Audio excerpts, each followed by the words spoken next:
আসসালামু আলাইকুম ওয়া রাহমাতুল্লাহি ওয়া বারাকাতুহু। আমরা টেক্সটাইল মোড় পর্যটন মোড় আজিমউদ্দিন জামি মসজিদের আমি ইমাম, এবং আমার পাশে যিনি আছে, আমার ডান পাশে, ইনি হলেন আমাদের সম্মানিত ক্যাশিয়ার সাহেব। উনি আমাদের খুব পরিচিত একজন মুখ। ওনাকে আপনারা হয়তো অনেকেই চেনেন না, তা আজকে পরিচয় করার জন্য, আপনাদের সঙ্গে পরিচয় করে দেওয়ার জন্য আমরা ভিডিওর মধ্যে আসছি। তা আপনারা দোয়া করবেন আমাদের ক্যাশিয়ার সাহেব যেন আল্লাহ পাক হায়াতের মধ্যে বরকত দান করে। এবং আর একটা সুখবর, সেটি হলো উনি কোরআনুল কারিমের ছাত্র ছিলেন এক সময়। কোরআনুল কারিমের ছাত্র থাকা অবস্থায় উনি যতটুকু চেষ্টা করেছেন কোরআন শরীফ পড়ার, সহিভাবে পড়ার চেষ্টা করেছেন, আলহামদুলিল্লাহ, খুব মাশাআল্লাহ।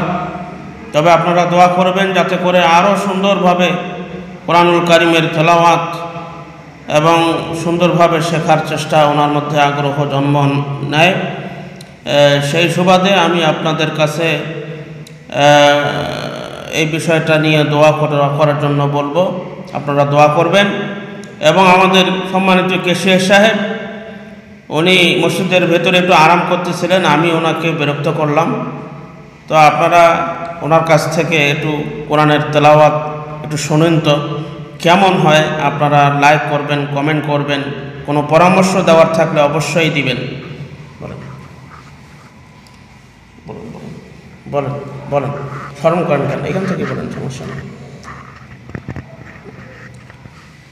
أعوذ بالله من الشيطان الرجيم.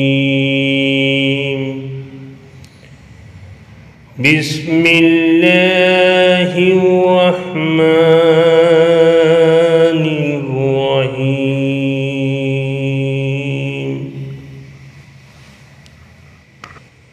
الحمد لله رب العالمين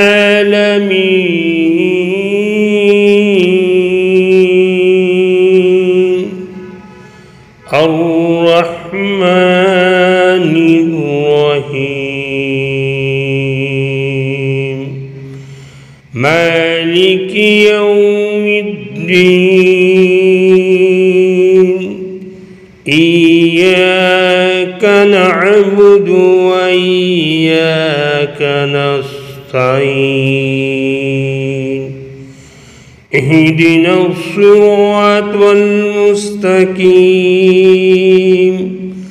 صراط الذين أنعمت عليهم غير المغضوب عليهم ولا الضالين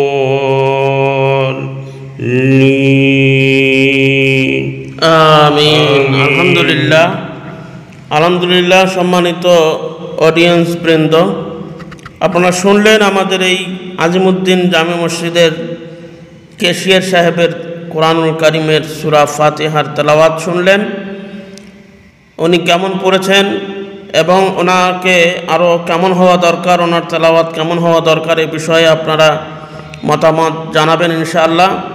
আমি চেষ্টা করব, যদি আপনাদের সুপরামর্শ পাই আরও মেহনত করব ওনার উপরে। এই বলেই শেষ করছি। আসসালামু আলাইকুম ওয়া রাহমাতুল্লাহ।